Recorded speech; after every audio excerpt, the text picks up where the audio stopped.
apa kabarnya hari ini? Masih baik-baik aja kan? Di video kali ini kita melanjutkan cerita Donghua Battle Truck Devon. Oke, nggak usah lama-lama lagi, kita langsung aja ke ceritanya. Ketika klan Dewa Api kuno pindah ke kekosongan Nanling, mereka hanya memiliki satu bintang. Tapi sekarang mereka telah berkembang pesat hingga mencakup beberapa bintang di sekitarnya. Jadi hal ini menyebabkan lonjakan jumlah anggota klan Dewa Api kuno yang semakin meningkat pesat. Ditambah dengan pelonggaran aturan dunia sensi dan melemahnya kesengsaraan surgawi. Individu-individu kuat bermunculan bak jamur setelah hujan. Sekarang setelah lonjakan energi dunia sensi muncul, laju pertumbuhannya telah meningkat berkali-kali lipat.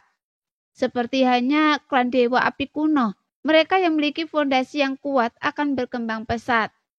Selama beberapa hari berikutnya, Xiaoyan menjelajahi klan Dewa Api kuno. Tapi Xiaoyan tidak banyak membahas tentang kultivasi dengan Xiao dan Xiaolin. Karena mengenai anak-anaknya, Xiaoyan tidak ingin terlalu menekan mereka. Dan dia lebih suka membiarkan mereka berbagi pengalaman selama bertahun-tahun. Namun mereka tampaknya masih terpengaruh oleh identitas Xiaoyan, sehingga mereka semua berlatih dengan tekun. Dan beberapa bahkan belum pernah memiliki pasangan. Kalian berdua akan menjalani hidup kalian sendiri, dan ayah tidak akan ikut campur. Kejar saja keinginan hati kalian. Setelah Xiaoyan menyaksikan anak-anaknya tumbuh dewasa dan mereka tumbuh di klan Dewa Api kuno, bahkan telah menghabiskan sebagian besar hidup mereka di sana. Xiaoyan tidak ingin terlalu banyak ikut campur. Apakah kalian memiliki pertanyaan atau kekhawatiran? Xiaoyan berharap dapat menjawabnya sebagai seorang ayah. Bagaimanapun dia tidak menghabiskan banyak waktu bersama mereka, sehingga Xiaoyan tak kuasa menahan rasa bersalah. Dibandingkan dengan apa yang telah ayah lakukan, usaha kami tidak seberapa. Kami hanya bisa mencurahkan seluruh energi kami untuk berkultivasi, berharap dapat membantu ayah dan berjuang bersama ayah di masa depan. Bagaimanapun, Xiaolin adalah seorang pria, jadi dia lebih agresif dan kompetitif. Namun ia tampaknya mewarisi pola pikir Xiaoyan dan Sun Er yang halus, tidak sombong maupun gegabah. Melihat anaknya yang bijaksana, Xiaoyan merasa kasihan padanya, karena pemahamannya tentang kehidupan dan orang-orang semuanya berasal dari pengalamannya sendiri. Dan dari Tose Kingxi sendiri, Xiaoyan juga mengetahui bahwa kedua bersaudara itu telah mengalami banyak kesulitan sejak tiba di klan Dewa Api kuno. Saat itu mereka lemah dan sering dirundung. Namun Kingxi tetap acuh tak acuh, sebaliknya dia tetap memberikan bimbingan yang halus. Secara bertahap membantu mereka bangkit dari kelemahan menjadi kekuatan, sehingga mereka bisa mendapatkan kembali martabat mereka yang hilang. Bahkan pengasuhan Kingxi terhadap kedua anak itu semakin nyata di kemudian hari. Tentu saja, yang terpenting adalah mereka mewarisi garis keturunan Xiaoyan. Meskipun Xiaoyan tidak mengajari mereka, tapi kekuatan mereka terus meningkat. Lagi pula anak-anaknya secara alami memiliki aura duniawi yang lebih tinggi, yang membuat kultivasi dan terobosan mereka di alam lebih lancar. Di mana Xiao? Ini adalah putri sulung Xiaoyan, seperti Cailin.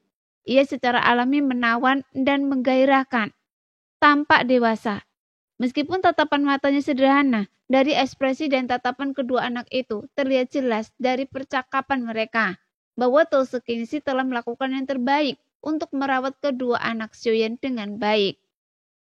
Sekarang mereka telah dewasa dan mampu menjelajahi dunia sendiri. Ayah, saya ingin bertanya tentang Ibu Cailin. Sebelumnya Ibu Sun Er sudah memberitahu saya, tapi saya masih memiliki kekhawatiran. Jadi apakah dia dalam bahaya selama dia pergi berlatih? Kata Xiao yang masih khawatir. Bahkan setelah Sun Er menjelaskan, dia tetap merasa khawatir. Setelah itu, Xiaoyan menceritakan semua yang terjadi pada Cailin kepada Xiao. Bagaimanapun tidak ada yang perlu disembunyikan tentang Cailin. Sekarang, ibu Anda telah melupakan segalanya dan menjalani jalannya sendiri sebagai ratu mendosa. Lagi pula, memang tidak ada yang salah dengan itu. dan saya hanya bisa berharap Ibu Cailin Anda akan baik-baik saja. Mendengar itu, Sio hanya bisa berdoa dan terdiam. Jangan khawatir, ayah Anda tidak akan membiarkan apapun terjadi padanya. Lagi pula, Ibu Cailin Anda adalah wanita kesayangan ayah Anda. Sun-er bercanda, berharap dapat meredakan kecemasan Sio. Kemudian dukungan kecil Sioyen untuk kultivasi mereka, memungkinkan mereka mencapai terobosan. Akhirnya, Sioyen memadratkan sebuah teratai murka Buddha 3 warna dan memberikannya 3 teratai di masing-masing tangan mereka. Dengan ketiga teratai ini, itu akan memungkinkan kedua bersaudara itu untuk menangani masalah jika mereka mendapatkan masalah di saat krisis. Selama musuh mereka bukan makhluk abadi tingkat kedua atau lebih tinggi, teratai murka Buddha ini cukup mengintimidasi. Baru setelah menyelesaikan semua ini, Sioyen mengucapkan selamat tinggal kepada kedua anaknya. Lagi pula dunia sensi masih belum tenang, dan situasi saat ini masih belum jelas. Jadi, Sioyen harus melanjutkan perjalanannya. Pada saat ini, di depan lubang hitam, Sioyen menggenggam tangan Sun-er. Selama bertahun-tahun di dalam hatinya, Sun-er selalu menjadi seperti kekasih kecilnya, dan tatapan penuh kasih sayang di matanya tak pernah pudar. Ayah, Ibu, jaga diri kalian.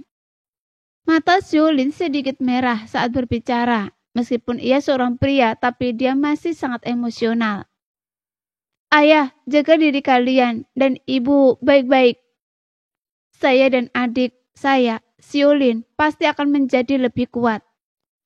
Mata Xiao dipenuhi semangat juang. Setelah melihat Xiaoyan lagi, tekadnya untuk membuat mereka lebih kuat semakin kuat. Jangan khawatir, kita akan bertemu kalian lagi, kata Xiaoyan sambil tersenyum. Karena mampu mereka mendekati keabadian dewa, Xiaoyan tidak menetapkan tujuan yang terlalu tinggi pada mereka. Lagi pula kekuatan kedua bersaudara itu saat ini berada di keabadian Kaisar Langkah ke-7. Namun, sekalipun ayah mereka adalah Xiaoyan, tapi kultivasi mereka tetap ada batasnya, dan mereka akan tetap menghadapi belenggu. Setelah berpamitan, Xiaoyan dan Sun-er memasuki lubang hitam yang diciptakan oleh jiwa kekosongan di belakang mereka. Kemudian sosok mereka langsung lenyap dalam sekejap. Melihat Xiaoyan pergi, Tose Kingxi menghela nafas lega. Pria ini bukan lagi pria kecil yang sama. Meskipun menjadi seorang yang mulia adalah hal yang baik, tetapi dia hampir melakukan sesuatu yang buruk. Jadi, saya pasti tidak akan ceroboh lagi lain kali. Tose Kingxi bergumam pelan, berharap untuk terus mengingatkan dirinya sendiri. Kemudian dia menatap Xiaolin dan Xiao. Mengenai Xiaoyan yang menjadi seorang yang mulia, Tose Kingxi belum lama mengetahuinya. Meskipun dia telah merawat anak-anak, tapi dia baru mendengar rumor tersebut. Lagi pula hal-hal seperti itu sangat dijaga kerahasiaannya di masa lalu. Namun Tose Kingxi tidak pernah membayangkan bahwa Xiaoyan benar-benar bisa menjadi reinkarnasi yang mulia. Kalian berdua bersaudara, kata Tose Kingxi dengan sungguh-sungguh. Mendengar itu, Xiao dan Xiaolin mengepakkan tangan mereka dengan hormat dan membungkuk, mengira Kingxi akan menegur mereka. Mulai sekarang, saya akan mengintensifkan kultivasi kalian berdua, dan sumber daya klan Dewa Api Kuno akan diberikan kepada Anda. Siapapun yang pertama kali mencapai keabadian dewa akan mewarisi posisi pemimpin klan. Tose Kingxi menyatakan hal ini dengan serius, tapi keduanya hanya bertukar pandang. Tampak tidak tertarik pada posisi pemimpin klan. Mengapa Anda membencinya menjadi pemimpin klan? Jangan remehkan klan Dewa Api Kuno. Setelah leluhur klan keluar dari pengasingan, klan Dewa Api Kuno pasti akan makmur.